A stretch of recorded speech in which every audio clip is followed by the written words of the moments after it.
Goeiemôre. Ek dink oor God se genade. God se genade is so groot en omvangryk. Dit is sy genade wat maak dat ek en jy vanmôre vir 'n oomblik voor sy aangesig kan stil word en kan luister na sy stem, na sy woord, na die inspraak van sy Gees in ons lewens. Genade is vir die onwaardige en daarom vir ons almal. Genade is nie vir goeie mense nie, maar vir die gebrokenes, vir die wat al misluk het in die lewe, die sondaar, die een wat nie meer hoop het nie, is 'n kandidaat vir genade. As jy dink, jy verstaan genade werklik, dan wil ek vir jou sê, verstaan jy dit nie eintlik werklik nie, want ons kan genade nie verdien nie. As jy voel jy is te ver weg van die Here, is jy presies 'n kandidaat vir God se genade. Genade gee altyd vir ons 'n nuwe begin, vir elke dag. Genade is nie 'n eenmalige gebeurtenis nie, maar is 'n voortdurende stroom wat na jou en na my kom. Die woord van die Here sê, sy barmhartighede is elke môre nuut. Ja, genade is vars en nooit verouderd nie. Genade is genoeg vir vandag, maar ook vir môre. Nou ek wil graag saam met jou lees uit die woord van die Here, baie bekende gedeelte en wel uit Johannes 5 vanaf vers 1 wat vir ons die volgende sê. Hierna was daar 'n fees van die Jode en Jesus het opgegaan na Jerusalem. En daar is in Jerusalem by die skaapspoort 'n bad met 5 pilaargange wat in Hebreëus Bethesda genoem word. Daarin het 'n groot menigte siekes gelê, blindes, krepeles, lammes, wat op die roering van die water gewag het. Want 'n engel het op 'n bepaalde tyd in die bad neergedaal en die water geroer. Die een wat dan eerste ingaan na die roering van die water het gesond geword, aan watter siekte hy ook al gely het. En 'n sekere man was daar wat 38 jaar aan sy siekte gely het. Toe Jesus hom sien lê, terwyl hy geweet het dat hy al lank siek was, sê hy vir hom, wil jy gesond word?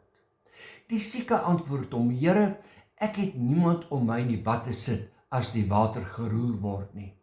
En terwyl ek kom, gaan 'n ander een voor my in. Jesus sê vir hom, staan op, neem jou bed op en loop. Tot sover. Ek wil dan graag met u gesels rondom hierdie gedagte, die huis van genade. In ons geleesde gedeelte vind ons Jesus by die bad van Bethesda. Die woordjie Bethesda beteken huis van genade. En hier by die huis van genade vind ons 'n menigte siekes, blindes, krepeles, lammes, wat op die roering van die water wag. Die toneel spreek van nood, van wanhoop. Daar is 'n siekte toestand. Waar? By die huis van genade.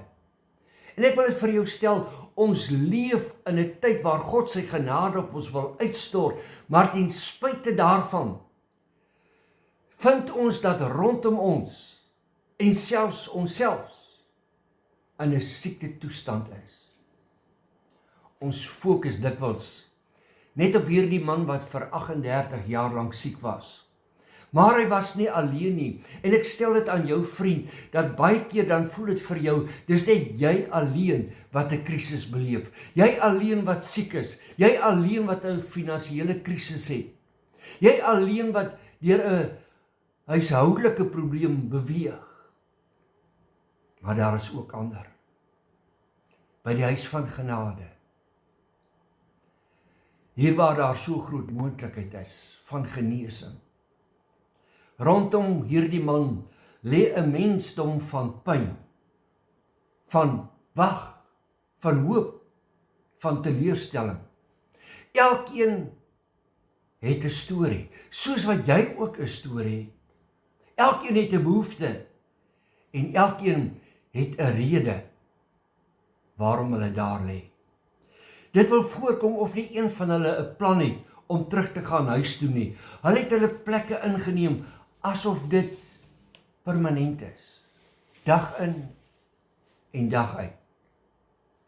Ek stel dit aan jou. As jy nie reageer op God se stem en God se woord nie, bly jy verlam, bly jy blind en sal jou omstandighede nooit verander nie. Hoe lank is ons nie al in die huis van genade en nog steeds kragteloos nie? Die virus van kritiek, die borsluis van onbetrokkenheid, die kiem van onvergewensgesindheid, ja, dit alles is teenwoordig hier by die huis van genade.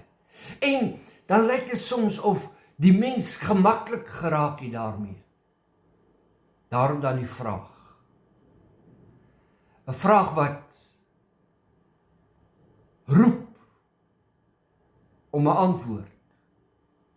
En die vraag is doodeenvoudig, hoe aktief is ek in God se koninkryk? Is ons tevrede met ons geestelike lewenskrag? Of het jy jou dalk al versoen met kragteloosheid? Die bad was 'n plek van moontlikheid, maar ook 'n plek van magteloosheid. Dit was 'n plek waar mense vasgehou is deur hoop, maar vasgevang is deur hulle eie beperkings. En tog het hulle gebly. Hulle het nie teruggegaan huis toe nie, en die vraag is, waarom nie? Want jy sien, wanneer jy lank genoeg in jou omstandighede leef, begin jy glo, dit is normaal. Ons vind hier 'n man wat vir 38 jaar lank by die bad van Bethesda, by die huis van genade was. Presies wat sy siekte toestand was, weet ons nie. Wat ons wel weet is dat hy verlam was. En dan verskyn Jesus op die toneel. En ek is so bly dat ek vanmôre vir jou kan sê dat Jesus wil op die toneel verskyn om 'n verskil te maak. En nou vra Jesus vir hierdie man, wil jy gesond word? Die man se reaksie is eintlik verbasend.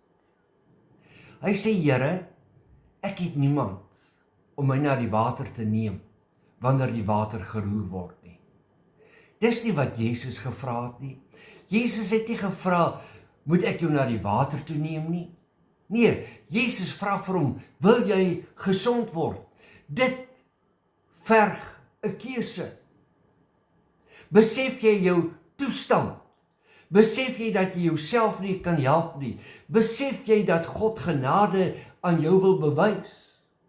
Die vraag is, wat is jou keuse? Ek kyk na die toestand van hierdie man. Die man het geen krag om op te staan nie. Geen krag om te beweeg nie. Geen krag om sy eie situasie te verander nie. En nou sê Jesus vir hom, staan op, neem jou bed op en loop. Eintlik sê Jesus vir hom, ek verwag van jou om die onmoontlike te doen. Die opdrag is, staan op. Jesus vra hom om iets te doen wat hy nie kan doen nie. Want God se woord skep wat dit beveel. As u en ek daarop kan reageer. Toe hierdie man reageer op Jesus se opdrag, toe gebeur daar iets. Die onmoontlike vir hom word moontlik. Dit is God se krag in aksie. En hierdie man word genees. Die verdere opdrag is, neem jou bed op. Die bedmat was sy geskiedenis, sy beperking, sy identiteit. Jesus sê, moenie dit hier los nie. As jy dit los, kan jy terugkom. As jy dit dra, is daar geen voorsiening vir terugkeer nie. Moenie sê ek los dit hier vir ingeval dinge nie gaan uitwerk nie. Raak ontslaaf van dit wat jou gevange hou.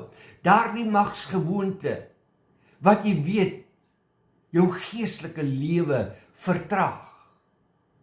Los dit, man. Raak ontslaaf daarvan in die naam van Jesus. Staan op. Neem 'n wilsbesluit. Neem 'n keuse. Doen 'n keuse. Sê ek gaan 'n nuwe rigting beweeg met hulp en die krag van die Here. Ek gaan nie terug na die bad toe nie. Nee, ek gaan nie terug na 'n ou lewe toe nie. Nee, nie na ou denke toe nie. Nee, maar vorentoe. Ek gaan loop in die naam van die Here. Sien, so dikwels steun ons op die hulp van beraders, terapeute, sielkundiges. Nou ek wil nie sê dit is verkeerd nie, maar ek wil wel vir jou sê dat as jy slegs op die arm van die vlees vertrou, is daar gevaarlikte. Dis baie beter om op God te vertrou. Corrie ten Boom het die volgende gesê: jy sal nooit ontdek dat al wat jy nodig het Jesus is nie, totdat jy ontdek, dit is al wat jy het. Ek stel dit aan jou. God maak 'n pad waar jy geen pad sien nie. Die man het nie 'n plan gehad nie, maar Jesus was die plan. Nou sê die Here vanmôre vir jou en vir my, ek roep jou uit 'n plek waar jy al te lank gelê het. Nie om terug te gaan nie, nie om weer te probeer nie, maar om nie te begin. Die mat word opgetel. Die bad word agtergelaat. Die verlede word toegemaak. Hoor jy vandag, as die Here met jou praat, hier by die huis van genade, daar waar jy jou op hierdie oomblik bevind, hoor jy dat die Here vir jou sê, ek wil vir jou iets nuuts doen, ek wil vir jou die onmoontlike doen, wat vir jou onmoontlik blyk te wees. Daar kom tye in elkeen van ons se lewe, dat ons voel alles val uitmekaar. Jou planne werk nie uit nie, mense stel jou teleur, jou finansies raak klaar, jou gesondheid pla, die toekoms lyk en voel onseker. Dan vra ons hier by die bad van Bethesda, die huis van genade, Here, wat nou? Miskien is die belangrikste vraag nie, wat gaan met my gebeur nie, maar waarop staan ek? Wanneer alles rondom my beweeg, platval. Wat doen ek wanneer niemand my gaan help nie? Wanneer desperaatheid en verlamming my deel geword het? Jesus sê, die huis wat op die rots gebou is, hy sal die storm deurstaan.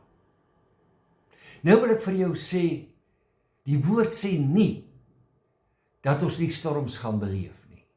Maar die woord sê wel dat as ons God vat op sy woord, as ons lewens bou op sy woord, sal die huis staande bly, te midde van die storms. Ja, die huis se kwaliteit lê nie in sy luksheid nie, maar in die feit dat hy op die rots gebou is.